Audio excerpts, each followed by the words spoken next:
Hello, in front of me I've got iPhone 14 Pro. In this video I'll show you how to find and manage display settings.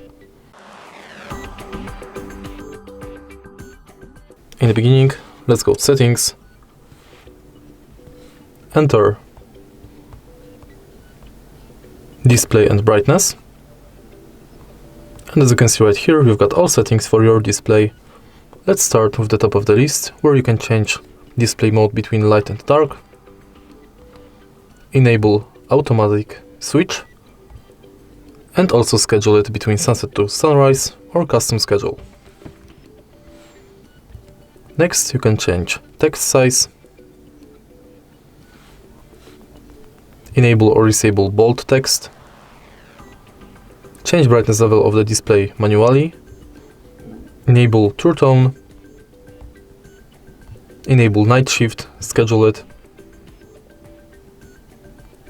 and adjust color temperature for night shift function.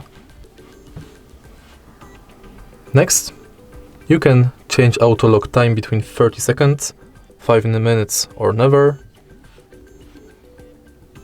enable or disable rise to wake, always on, and change display zoom.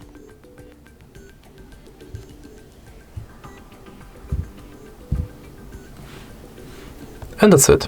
If you find this video helpful, please leave like, comment and subscribe.